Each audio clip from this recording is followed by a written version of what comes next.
Fossil fuels, are they destroying our planet or are they providing much needed jobs? Does Canada really need a coast-to-coast pipeline?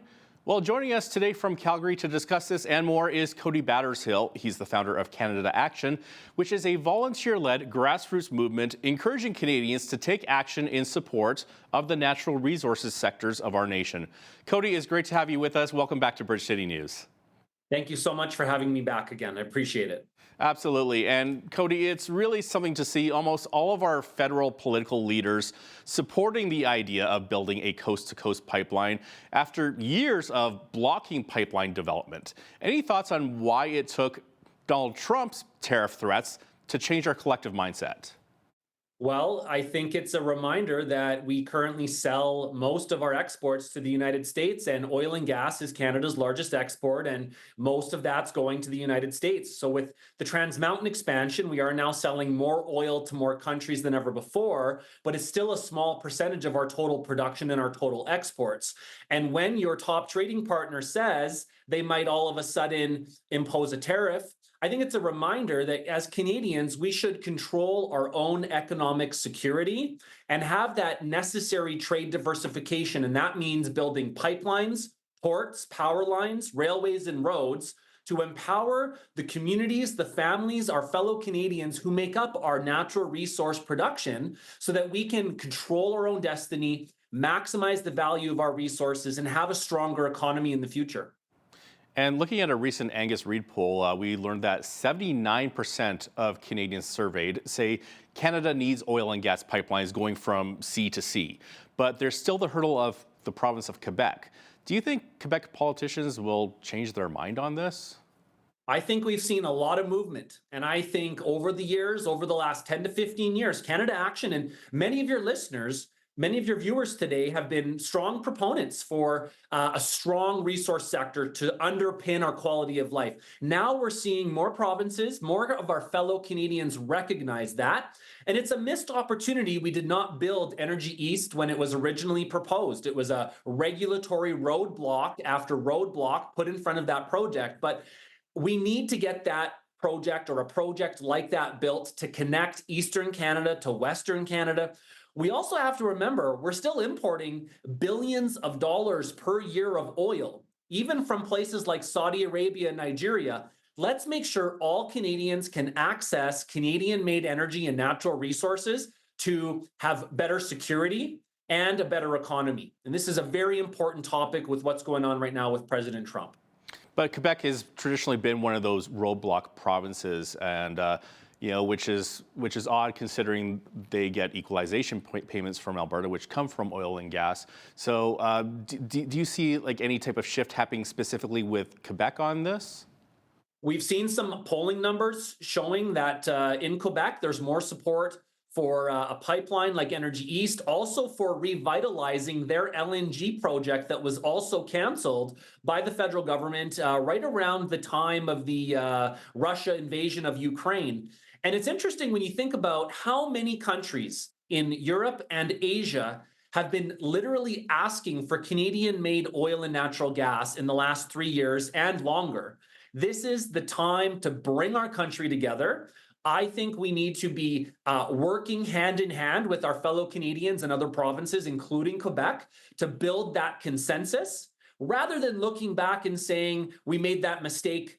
Now we need to be talking about how we're going to work together going forward, because I do think we have more support than ever before in Quebec for these needed pipeline projects.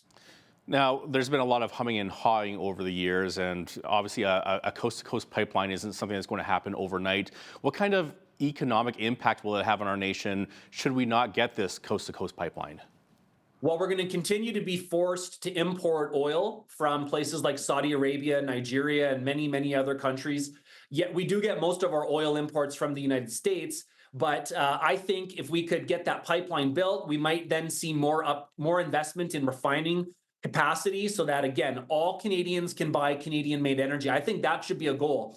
I think getting our trading partners in Asia and Europe also access to Canadian-made energy, oil, natural gas, and natural resources should be a key goal so that we can then have more negotiating power. When the United States says, well, we're going to tariff this or tariff that, we then have another customer that we can immediately divert some of our trade to, and it gives us more leverage in the negotiation. So I think it is critical for our economic security and ultimately for our sovereignty that we are able to maximize the value of our resources globally.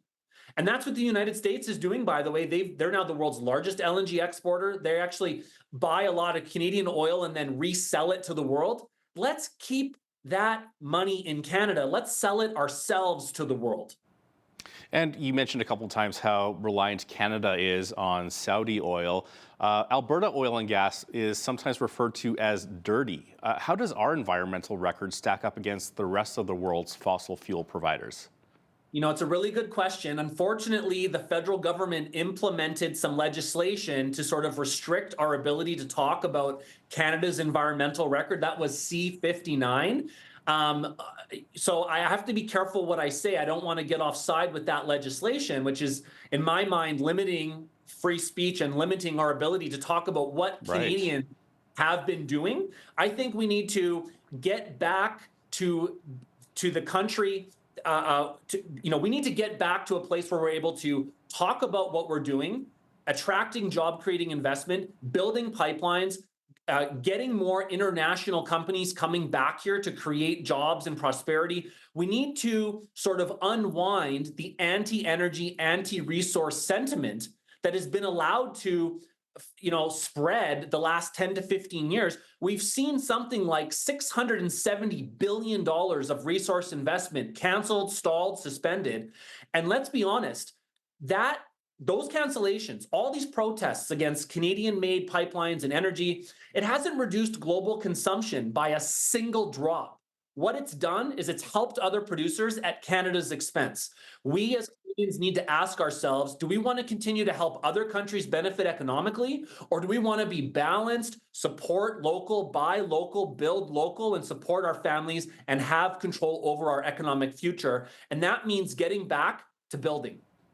And the reasons we typically hear from environmentalists who oppose fossil fuels is that there's a climate emergency and that greenhouse gas emissions are an imminent danger to the existence of the planet. How do you respond to that? Oil demand is at an all-time record. Natural gas demand is at an all-time record. Coal demand is at an all-time record. And demand and consumption of wind, solar, hydro also at an all-time record. We need more of all forms of Canadian energy. Picking one over the other is divisive. It doesn't move our country forward. It doesn't support our families. Enough of the fear-mongering. Going back to the first Earth Day in the 1970s, all of these apocalyptic doomsday proclamations have not happened because we innovate, we collaborate, and we work together. And as far as I'm concerned, as long as the world needs oil or natural gas or potash or uranium or agriculture products or forestry products or electricity from hydro, nuclear, wind, solar, as long as the world needs those resources, those commodities, if we can make them, we absolutely need to be getting behind our Team Canada, Made in Canada approach to getting those resources to the world. It makes no sense to let other countries benefit while Canadian families are losing out. Right, because those on the anti-fossil fuel side, they argue that it doesn't make sense to build pipelines now because the global demand for oil is going to drop significantly because of advances in green energy. Doesn't sound like a very convincing argument, though. And our current federal government is on record as stating that their end goal is to phase out fossil fuel production completely.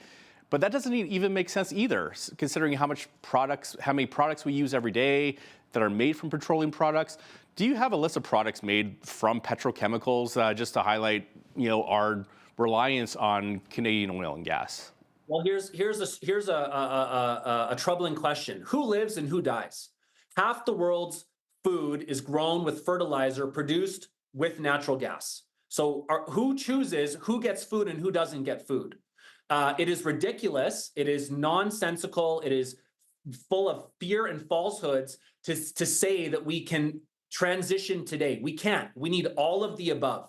And let's look at the record of these groups, Greenpeace and CAPE and Environmental Defense, and all of these groups who are proud to be shutting down Canadian pipelines, bragging. I mean, even Minister Guilbeault celebrated when Energy East was canceled before he was in government, and Northern Gateway were canceled. Well, what's happened since? All of these groups trying to block Canadian economic development and our trade diversification efforts, they've been saying oil's going to peak for the last 15 years, and that's why we shouldn't build pipelines. And what's happened? Oil has gone from about 92 million barrels a day of consumption to 103, 104 million barrels a day of consumption, and it's not slowing down. They have no credibility when it comes to forecasting energy demand. We need to support all forms of Canadian energy: wind, solar, hydro, nuclear, oil, natural gas, biofuels, and let's back our forestry industry, our miners, our farmers, our ranchers, our growers. Let's work together to secure a strong future for our country. Now, you just mentioned wind and solar, and I want to talk about electricity for a bit here, because wind and solar, we have those, and we get some production from there, but it's not reliable, it's not consistent. The wind's not always blowing, the sun's not always out. We have some hydropower and natural gas and coal, but the federal government wants to see net zero by 2050. Is that realistic, and how realistic is it? We are currently 9th in the world for installed wind capacity. Our electrical grid nationally is like 82% non-emitting. There's many good news stories from that environmental, renewable side of things that those groups who want to shut down Canada don't talk about. And we need to be balanced. But the reality is, a lot of these big, lofty goals globally have been walked back. Big companies who wanted to do more hydrogen, invest only in wind and solar, not oil and gas. We've seen a lot of those targets walked back as people are becoming smarter and waking up to the fact we need an affordable power supply that's reliable 24/7. And it's a fact the wind does not always shine. So what's going to back it up? Nuclear power, natural gas. There's a lot of investments in AI data centers and the internet that we all use in these massive data centers. So power generation consumption is going to continue growing. There's also 1 billion plus people that don't have reliable electricity today, that don't have clean cooking fuels. They also want to support their family's health and their ability to go to school and have healthcare and urbanize and develop. So there's a much more broad, balanced conversation, again, about supporting all of the above, rather than what we've heard for the last 15 years is shut down Canadian oil and gas. It's going to somehow save the planet. And that is ridiculous. And it has not helped Canada, and it has not reduced global consumption. But of course, it has helped other countries benefit at our expense. And you also mentioned nuclear power. Where are we at with nuclear power, and how safe is it? Nuclear power is among the safest forms of power generation. When you look at the life cycle of all forms of power generation, there's been some big safety incidents over the last 50 years that I think has caused a bit of unnecessary fear and concern. But we're now seeing sort of a renaissance, if you will, in nuclear power generation. Canada's a leader. We get above average global power generation from nuclear power. We have some of the world's largest reserves of uranium in Saskatchewan. The world wants to buy from Canada instead of buying from maybe countries that don't share our values or maybe are funding a conflict and war. So from uranium mining to nuclear power technology and generation, it's another big opportunity for our country to advance all of the above. And we need to work together. We need to get Quebec on board, Ontario, the West, the Atlantic provinces, and the territories. We are stronger together, having that balanced conversation to build up our communities, our families, and our economy, and our security. Cody, we're almost out of time, but I wanted to ask you about the outlook. Like, where do you see the public fossil fuel debate going over the next decade? Like, will there be public support or for Canada to actually put legislation in place that will create a reliable and stable business environment that actually attracts investors, or will we continue spending huge tax dollars to aim for 100% green energy? Well, I think we're going to have a middle road. I think the public, more than ever before, is looking at affordability, inflation, security of energy, food, and also our economic security and sovereignty with trade diversification. So we need to continue to share the fact-based message of supporting Canadian oil, natural gas, and all forms of energy, working together. It's not east versus west or solar versus oil. We need all of the above if we want to build a strong economic future for our children and for our families and communities, urban and rural, northern, in the territories, on the coasts, and across the entire country. It's time to work together. It's time to put down the divisive fear mongering from all of these anti-pipeline groups, and it's time to build Canada up. It's time. Cody Battershill is the founder of Canada Action, a volunteer-led grassroots movement encouraging Canadians to take action in support of the natural resources sectors of our nation. Cody, thanks so much for your time today. Thank you for your time. Thanks for having me.